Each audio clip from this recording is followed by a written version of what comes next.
Bonjour et bienvenue dans une nouvelle édition de votre journal Agri44 TV. Sans perdre de temps, voici vos actus. Rencontre.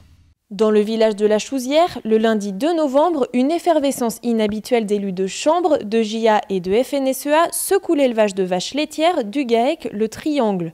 Situé dans la commune de Treves-Septier, il a fait l'objet de la visite exceptionnelle de Gérard Larcher, président du Sénat. Était aussi présent Bruno Retailleau, sénateur de la Vendée.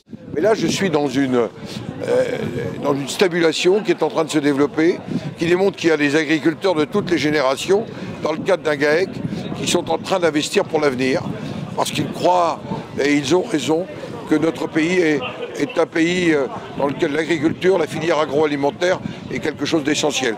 Je rappelle que dans le département de la Vendée, c'est 13% des emplois, que c'est une des filières dans lesquelles nous continuons à avoir une balance des paiements positive, l'aéronautique, puis l'agriculture, mais que malheureusement nous avons régressé et qu'il y a là un des enjeux majeurs. Un enjeu majeur abordé quelques jours auparavant au sein même du Sénat. Bruno Retailleau, président du groupe Les Républicains, et François Zocchetto, président du groupe UDI-UC, ont présenté une proposition de loi en faveur de la compétitivité de l'agriculture et de la filière agroalimentaire. Soutenu par Gérard Larcher, il explique sa position. Deux choses, l'agriculture, elle est d'abord une politique européenne. Une politique européenne qui s'est profondément transformée avec la réforme de la politique agricole commune.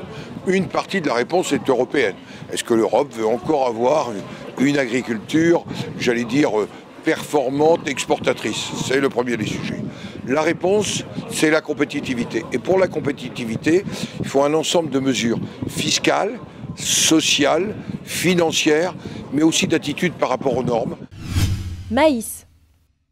En Loire-Atlantique, les récoltes de maïs grain s'achèvent doucement, dans de très bonnes conditions et avec des rendements finalement moins mauvais qu'escomptés.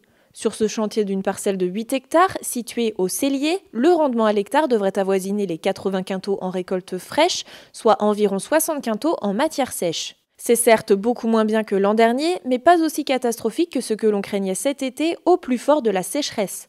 En revanche, les prix devraient être assez médiocres car très liés au cours du blé dont le marché est moyen en ce moment.